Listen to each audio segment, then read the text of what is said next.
Okay, playing the number 3 team in the country. They've got a 23-game home winning streak. You look at them defensively. They're very good against the run, very good against the pass. I think they're second in the country in scoring defense. Very impressive on the run fits.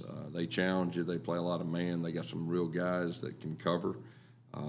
They got a real defense. Offensively, ninth in scoring offense. The quarterback's been playing a long time. Very impressed with the way he manages the game. Got a good run game, good pass game.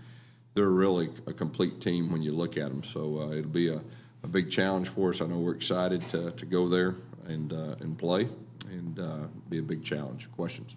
Coach, you said last week your defense would perform better in front of traditional offenses in terms of stopping the run. It seemed like you guys contained Keaton Mitchell. When you go back and watch the film, what did you really like about the way you guys, kind of? Yeah, it really is about run fits, and that was really our focus. That guy was a real scary guy, averaging 10 yards a carry, and that's really where the defensive game plan started, just making sure we had our run fits taken care of. We did that. It was a good combination of our defensive front and our linebackers fitting their gaps and understanding their gaps, and that'll be real critical Saturday also.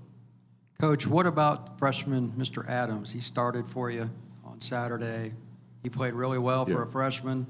What made you put him into the lineup? Yeah, he was just a guy that kept standing out in practice.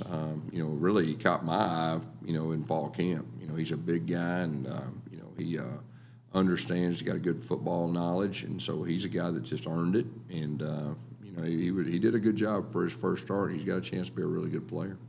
What growth did you see week to week from Mikey Keene?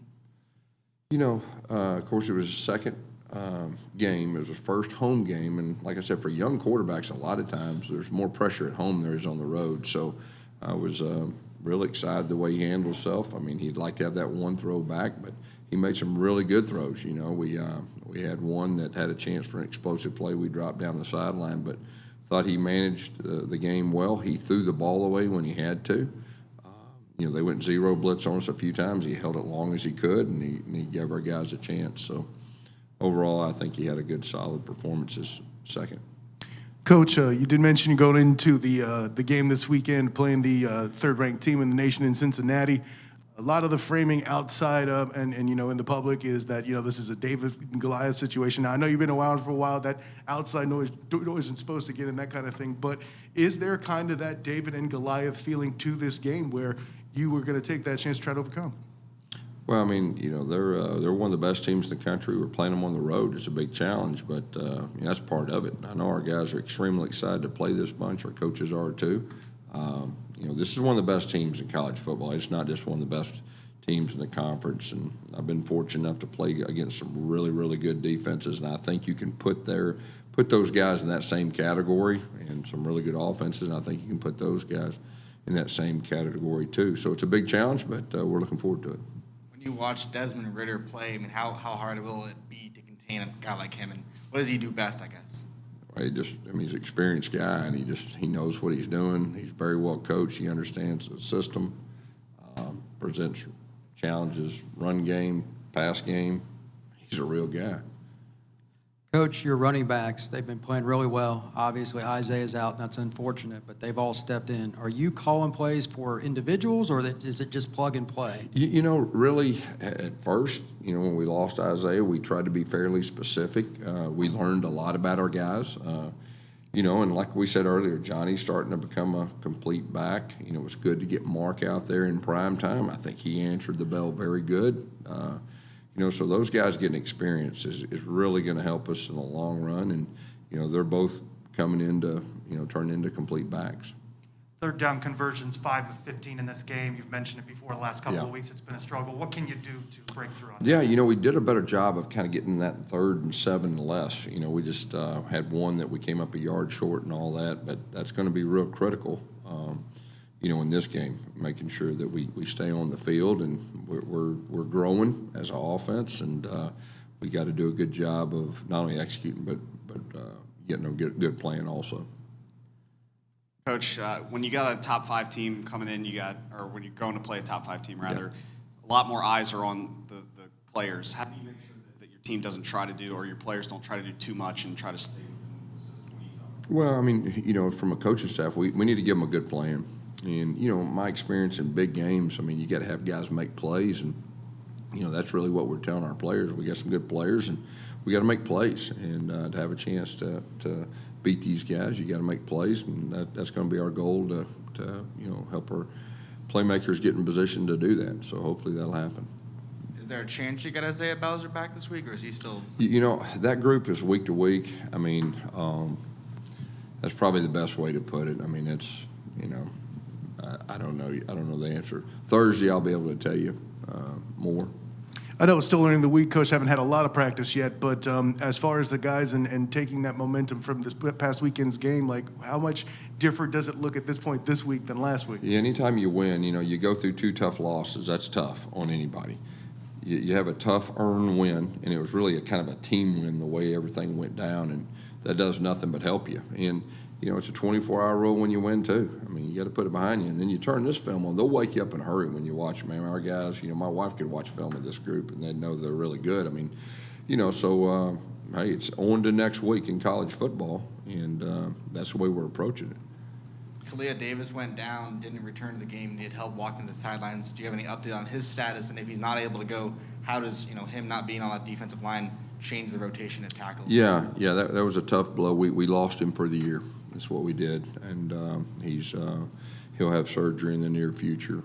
Phenomenal player, phenomenal person. I think he's one of the best players in our conference. So obviously, it's a big blow for us. It's next man up mentality. I will tell you this: once he went down, our defense still played well after that. So we got to have the next man up. Coach, what about the ability to stop them outside? Ford's very fast, Ritter's fast. Is there anything different you do in terms of contain? I mean, like, Josh and Big Cat are good, Yeah. but that's an athletic group. I think you got to tackle well in space. I mean, that's it. I mean, they do a good job of schematically. They put people in space, and we got to tackle well in space. That's probably the best way to put it. Coach, your team hasn't had a lot of road success yet. How confident are you can put 60 minutes together against obviously a very daunting opponent? Yeah, that's the challenge. I mean, that's what we do. You're exactly right. We've had 2 really close, tough losses. I guess the positive is they were really close. We had chances to win it. So we just got to find that next step, and that's what we've been talking about. And I think the good thing is we had another close one last week, and we actually won. We had a close one against Boise and won, so we know what it feels like. Road's a different deal, and obviously playing these guys is even a bigger challenge. So we need a very, very strong effort. Your defense created 3 turnovers, but couldn't score any points off those turnovers. That's got to be a point of emphasis for you this week. Yeah, there's no doubt. I think the week before we did a pretty good job with that. So yeah, we're getting turnovers and capitalizing, especially in a game like this. There's a fine line. I mean, you need to play well in all 3 phases, and you need to capitalize when you get opportunities, and that'll be a big factor. Obviously, you guys, the goals are still there for you. Do you talk about that with the team as far as conference goals, if you're able to come away with a win this week? Yeah, really what we're talking about is week to week right now. All right, we're just taking it one game at a time, and I think that's the right way to go about it. How can Johnny Richardson help your passing game? Well, I mean, he's a receiving threat, out of the backfield. Obviously when he's in the game, he's a big play drive type guy. So, I think he puts, stress on defenses. And like I said, he's starting to become more of a complete back, which is really good for us. Do you have any history with Luke Fickell? No, but got a lot of respect for him. I've been watching him for a long time, and he's good, and he's got this program. He's built it. And, he stayed there when he probably could have been other places, and he was committed to building it. And he's got one of the best teams in college football. And, just looking at them, I mean, they're a team that, I'd put them up against any team in college football right now, offensively and defensively and special teams, which I didn't say. They're really good on special teams, too. So he's got a complete team. He's built it. It's impressive to watch. Your focus is obviously on this team, what you're doing here, but bigger picture, you really could spoil a whole lot of things for Cincinnati. Does that conversation come up at all with your guys? Yeah, I don't think it's so much about spoiling them. It's about us. I mean, it's about us getting better, another opportunity to play one of the best teams in the country on the road and find a way to get it done. I mean, really, that's what we're talking about. Thanks, guys. Okay, thank you, guys.